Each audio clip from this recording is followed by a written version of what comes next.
Hi guys, welcome back to Mishka's family channel. कैसे हैं आप सभी लोग? उम्मीद है कि आप सभी लोग अच्छे होंगे। मैं भी अच्छी हूँ। सो गाइस, मैं यहाँ पे ब्लॉग ही स्टार्ट कर रही थी एंड मैं आप लोगों को अपना लुक दिखा रही थी क्योंकि हम जा रहे हैं शादी में, मतलब पार्टी में। तो पता नहीं इसका ऑडियो कहाँ गया एंड मैं सारा मेकअप के बारे में आपको बता रही थी कि देखो मैंने ऐसे साड़ी के हिसाब से आई मेकअप रखा है। थोड़ा सा लाइन काजल जो है वो ब्लू कलर का लगाया है ताकि थोड़ा लुक डिफरेंट लगे। ये मेरी मिशी का है और मैं से तैयार हुई। ये वीडियो थोड़ा सा पुराना है, मैं आप लोगों को एंड में बताऊंगी कितना पुराना है। एंड इस टाइम पे मैं बिल्कुल ठीक थी, तबीयत वबीयत बिल्कुल सब मस्त था, लेकिन अभी तो मेरी तबीयत बहुत ज़्यादा ख़राब है। पापा रूम में थे एंड मैं फिर भी धीरे धीरे बात कर रही थी। मुझे लगता है कि शायद मेरे धीरे धीरे बात करने की वजह से ही इसका ऑडियो गोल हो गया। एंड नाउ चलते हैं हम पार्टी में क्योंकि ठंड बहुत ज़्यादा पड़ेगी वहाँ पे। तो मैंने यहाँ पे अपना कोट भी डाल लिया है। सो चलिए चलते हैं।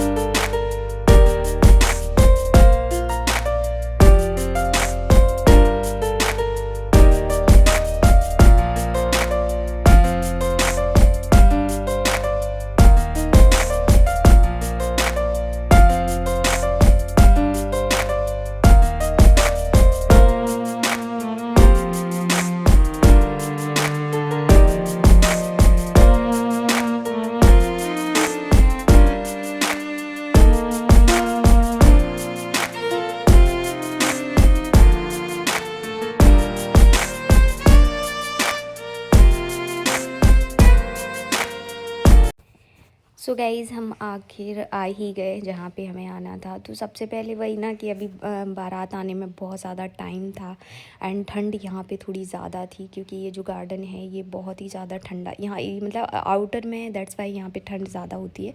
इस वजह से हम लोगों ने पहले खाना खाया कि बारात जब आएगी तब आएगी, पहले खाना खा लेते हैं। एंड उस टाइम तक भी वहाँ पे काफ़ी लोग थे, भीड़ थी और ठंड थोड़ा सा ज़्यादा था। आप देख भी सकते हैं कोहरा कोहरा सा भी हो रखा था।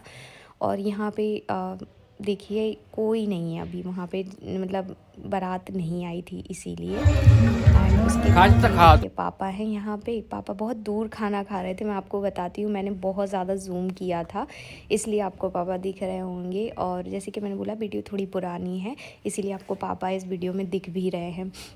तो देखिए पापा इतने दूर थे हम लोगों से मैंने बहुत जूम कर रखा था। जब भी शादी वगैरह में जाते हैं तो पापा का यही रहता है कि वो हम लोगों से बहुत दूरी में खड़े होते हैं ताकि मैं आराम से खाना खा लूँ, टेंशन फ्री हो के। हालांकि मुझे टेंशन किस बात की। तो यहाँ पे देखिए काफ़ी कुछ खाने में था, देख सकते हैं आप कितना सब कुछ था। एंड सब कुछ बहुत अच्छे से मैंने दोहन से बोला था शूट कर लेना तो उसने किया। टेस्टी था खाना एंड साथ में काफ़ी अच्छी अरेंजमेंट्स थी, आप देख ही सकते हैं। और लेकिन ठंड भी बहुत ज़्यादा लग रही थी बिकॉज़ अगर आप लोग दमोह से हैं तो आपको पता होगा बड़ी देवी के पास ये गार्डन है, वहाँ पे हम लोग गए थे खाना खाने के लिए। एंड वहाँ पे इतनी ज़्यादा ठंड लगती है क्योंकि तालाब बिल्कुल पास में होता है, इसकी वजह से। एंड बस हम लोग तो शादी में जाते हैं ना तो कोई कुछ खाता होगा कोई कुछ। हम सच बताएं ना, हमको तो दाल चावल ही पसंद आते हैं। हम कहीं भी शादी में जाएं हम खाते दाल चावल ही हैं।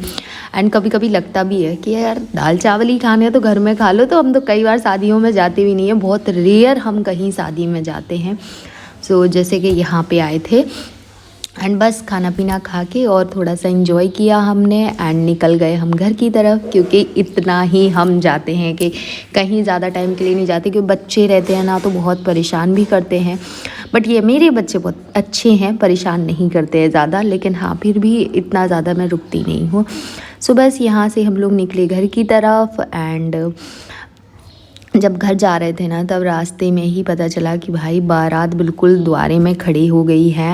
एंड हमें लग रहा था कि जल्दी से हम निकल जाएं वरना बारात आ जाएगी ना तो फिर निकलना बहुत टाइम में हो पाएगा, क्योंकि गेट पे खड़ी होगी, यहीं पे स्वागत होगा। जब तक उनका स्वागत नहीं हो पाएगा हम निकल नहीं पाएंगे। तो फिर हम बस यहाँ से निकले फटाफट से। पापा बोले स्पीड पकड़ो और निकलो। सो देखिए हम निकल आए हैं एंड आप देखेंगे थोड़ा आगे में ही बारात खड़ी होगी। देखिए आप देख सकते हैं सामने जो गाड़ी दिख रही है ना वो बारात है। एंड बस हम यहाँ से अपनी गाड़ी की तरफ निकले तब तक आ ही गई थी। फिर मंच ने खूब सारा एंजॉय किया और बहुत अच्छे से डांस कर रहा था वो भी। और ये देखिए बारात भी आ गई। सो चलिए एंजॉय कीजिए थोड़ा, फिर हम चलते हैं घर की तरफ।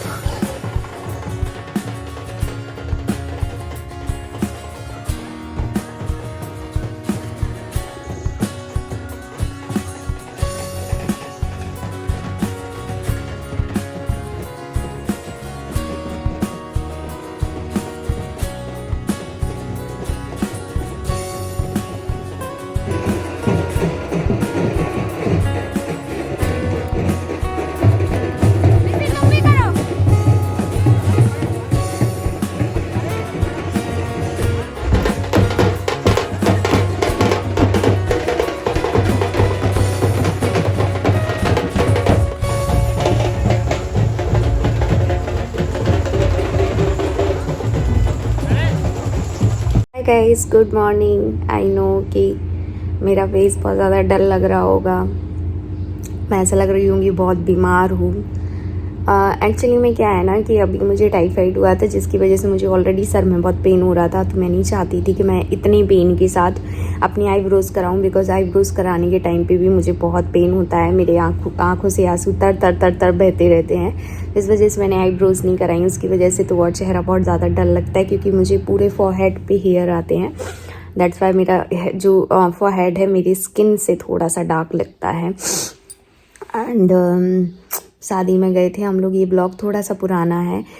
ये मम्मी के यहाँ जाने के एक दिन पहले का ब्लॉग है, बट क्योंकि मुझे मम्मी की अपडेट उनके लिए मुझे चाहिए था कि आप लोग सभी लोग दुआएं करें। दैट्स वाई ये ब्लॉग लेट होता गया। एंड उसके बाद मैं बीमार पड़ गई और फिर क्वेश्चन आंसर आ गए कुछ, तो फिर मैं उसमें क्लियर करते ये ब्लॉग देखा। मैंने कहा हाय रब्बा, ये तो ब्लॉग डला है। तो मैंने इसको एडिट करके आप लोगों के साथ शेयर किया। कैसा लगा कमेंट करके बताना। एंड अभी तो मैं कहीं पे भी नहीं जा रही हूँ, बाहर का कुछ भी नहीं खा रही हूँ। कल भी शादी थी, जिस गार्डन में हम गए थे उसी गार्डन में कल भी शादी थी। पापा और मिशिका गए थे, मैं नहीं गई थी। ना मैं गई थी, ना बाबू गए थे, ना मंस गया था।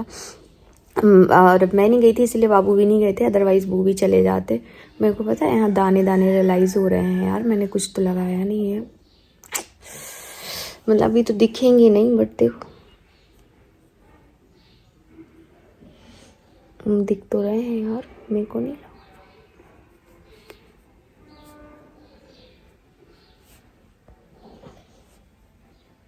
सी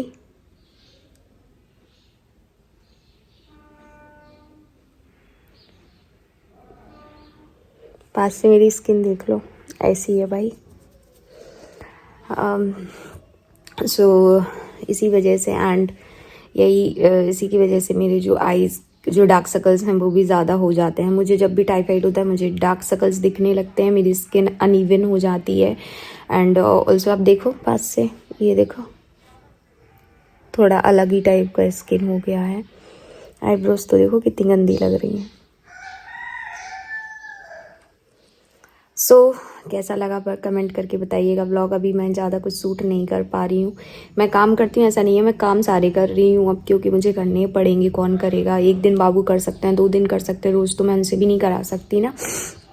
लेकिन ब्लॉग नहीं बनाती क्योंकि शूट करने के लिए कोई है ही नहीं। बाबू घर में रहते नहीं हैं, अगर वो रहते हो तो मैं कहूँ कि भाई मैं काम कर रही हूँ, आप शूट कर लो। अब मेरे को खुद ही ट्राईपॉड पे लगाना, ऑलरेडी काम ही करने में तो मेरे को मौत आती है अभी इस टाइम पे। एंड उसके बाद शूट करना तो बहुत डिफ़िकल्ट हो जाता है, इसीलिए मैं शूट नहीं करती। लेकिन कुछ शेयर कर दिया करूँगी। एंड ऑल्सो मैं आप लोगों को बता दूँ कि आप लोगों के कमेंट्स देख के मुझे बहुत अच्छा लगता है, तो प्लीज़ बहुत सारे कमेंट्स किया कीजिए। लास्ट वीडियो पे आप लोगों की कमेंट्स आए थे कि आप लोग मुझे कहाँ से वॉच कर रहे हो, आपको ब्लॉग कैसे लग रहा है। मुझे बहुत अच्छा लगा था। मुझे ऐसे ही कमेंट करते रहिए ताकि मैं मोटिवेट होती रहूँ और अच्छे अच्छे वीडियोज़ आप लोगों के साथ शेयर करती रहूँ। और वीडियो शेयर करने से याद आया कि पिछले वीडियो पे एक दो कमेंट्स ऐसे भी थे कि आप अपनी सासू माँ को अपने पास क्यों नहीं बुला लेती। तो मैं आप लोगों को बता दूं कि मैंने मम्मी को बोला था जब मैं गई थी, तब भी आज से 2 साल क्या, मैं जब से हम लोग मतलब अलग रहने लगे थे एंड फिर मम्मी बीमार रहने लगी थी, तो हम लोग हमेशा से मम्मी को बोलते थे कि चलो हमारे साथ रहो। और दीदी को भी बोला था, क्योंकि ऐसा नहीं है मम्मी अकेले नहीं रहती हैं, बड़ी वाली ननद उनके साथ रहती हैं। मैंने हमेशा से बोला कि आप हमारे साथ रहो, हम मतलब जो भी टेक केयर होगी ना हम आपकी करेंगे। बट मम्मी वही ड्यूटी ड्यूटी बोलती रहती हैं, मेरी ड्यूटी है मेरी ड्यूटी। इवन हमने इतना तक बोला है कि हम तो दमोह में है ना, अब आपका ट्रांसफ़र दमोह में इजीली हो जाएगा, क्योंकि हस्बैंड जहाँ पे हैं तो आप वहाँ पे जा सकते हो, क्योंकि एज वाइज भी होता है। अब इतनी एज है, वो कह सकते हैं कि हमें अपने हस्बैंड की टेक केयर करने, हमें बच्चे नहीं, मतलब एक आपके पास रीजन होता है। बट वो आती नहीं है, हम कह नहीं रहे हो तो बात अलग है, हम तो चाहते हैं कि वो यहाँ पे रहें। हमें क्या ही प्रॉब्लम होगी आप बताओ। हम पापा का, जैसे पापा को भी शुगर है, पापा को भी वो सारी प्रॉब्लम है जो मम्मी को है, तो पापा का जैसे हमें ध्यान रखना है वैसे हमें मम्मी का ध्यान रखना है। कुछ अलग से तो हमें करना नहीं है कि हमें अरे मम्मी आएंगी तो हमें ये प्रॉब्लम हो जाएगी। बस 2 रोटी ज़्यादा बनानी है, तो क्या मैं 2 रोटी के लिए इतनी मौत खाऊंगी कि मैं बोलूँगी नहीं नहीं मेरे पास नहीं हो। मैं 2 साल से चिल्ला रही हूँ और अभी वो ठीक हो जाएंगी तो हम उन्हें अपने पास ही लेके आएंगे। महीने 2 महीने तो मैं एटलीस्ट यहाँ पे रखूँगी ताकि वो अच्छे से रिकवर हो जाए एंड उनकी बिल्कुल शुगर बीपी कोई भी प्रॉब्लम, जैसे पापा है ना अभी एक टैबलेट खाते हैं सिर्फ शुगर की, वैसे मम्मी का भी हो जाए। अभी तो सानू दीदी हैं तो टेंशन हम लोग भी कम लेते हैं, क्योंकि सानू दीदी बहुत अच्छे से केयर कर लेती हैं और मम्मी सानू दीदी की बात भी बहुत अच्छे से मान लेती हैं, तो इतनी टेंशन वाली बात नहीं है। अगर सानू दीदी नहीं होती तब थोड़ा सा लगता, क्योंकि बड़ी दीदी की वो बात जल्दी सुनती नहीं है। सो कैसा लगा व्लॉग? आई होप कि मैंने आप लोगों के जवाब दे दिए होंगे।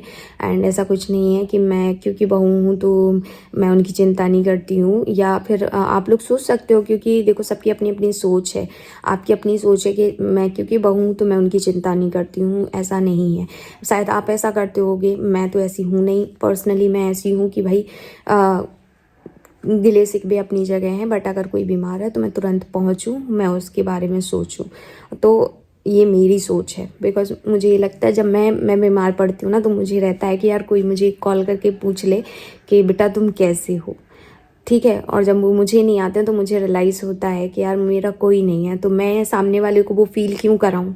मैं ऐसी हुई नहीं, मैं तो अलग ही इंसान हूँ। मेरे को लगता है कि जब मुझे इतना गंदा फील होता है तो वैसे ही सामने वाले को भी लगता होगा, तो मैं तो हमेशा पूछती हूँ, मेरा वो नेचर ही है। अभी मैं बीमार हूँ तो मुझे पता है मुझे कैसा फील होता है, कौन मेरे साथ खड़ा है कौन नहीं खड़ा है। और लेकिन मैं अपने आप को साइड में रखती हूँ, मैं दोनों टाइम मम्मी को कॉल करती हूँ, दीदी से बात कर लेती हूँ या फिर मम्मी से बात कर लेती हूँ। तो मेरा ये है, मेरा खुद का, मैं कैसे बीमार हूँ, मेरे को क्या प्रॉब्लम हो रही है, मेरे को खाना खाया जा रहा है नहीं खाया जा रहा, मैं किसी को नहीं बताती, क्योंकि वो मेरा नेचर नहीं है। मेरे को ये पता है कि मैं जो भी फील कर रही हूँ वो मेरा पेन है, मुझे दर्द है। लेकिन मैं किसी को, पता है आप लोग बोलते हो ना कि आप इतने जल्दी इमोशनल कैसे हो जाते हो, भाई मैं हो जाती हूँ। मेरे को बहुत हर्ट होता है, क्योंकि मेरे को ये लगने लगता है कि यार मैं तो इससे आगे कि अगर मैं आप लोगों को ऑडियो सुना देती तो फिर मुझे सही नहीं लगता, क्योंकि जब मैं एडिटिंग कर रही थी तो मुझे लग रहा था कि मैं इमोशनल होकर बहुत कुछ बोल दी जो मुझे नहीं बोलना चाहिए। मेरे साथ जो भी हुआ या हो रहा है या मैंने जो किया, मुझे पता है, मुझे जानने या समझने वाले लोग बहुत कम हैं और मुझे गलत समझने वाले लोग बहुत ज़्यादा हैं। मैं जानती हूँ मेरी रियलिटी क्या है, एंड ऑल्सो मेरे हस्बैंड को, मतलब बाबू को अभी पथरी का भी पेन हो रहा है। तो मैं किस ट्रोमा से गुजर रही हूँ वो मैं जानती हूँ। अभी मैं किसी को कुछ क्यों बोलूँ, क्यों एक्सप्लेन करूँ। बस इतना बोलूँगी कि लाइफ इतनी इजी नहीं होती जितनी इजी लगती है। डेली व्लॉगिंग इसीलिए मैं नहीं करती हूँ, क्योंकि मैं डेली व्लॉगिंग करती हूँ ना तो मेरी डेली के इमोशंस बाहर आएंगे, और मैं इस टाइम पे बहुत परेशान रहती हूँ लास्ट 2-3 ईयर से। सो दैट अगर मैं डेली व्लॉगिंग करूँगी तो ये इमोशन जो मेरे अंदर आ जाते हैं, मैं ज़रा मैं इमोशनल हो जाती हूँ, वो भी निकल के आएंगे, जो मेरी वीक पर्सनैलिटी दिखाते हैं, मुझे भी पता है। तो मैं नहीं चाहती कि मेरी वो पर्सनैलिटी भी आप लोगों को देखने को मिले, क्योंकि वो मेरे तक सही है। मैं थोड़ी इमोशनल हूँ, और थोड़ी नहीं हूँ, मैं ओवर इमोशनल हूँ, मुझे भी पता है। सो इसी के साथ इस ब्लॉग का एंड करते हूँ। जब तक कैमरा ऑन रहेगा मैं ऐसे ही रोती रहूँगी।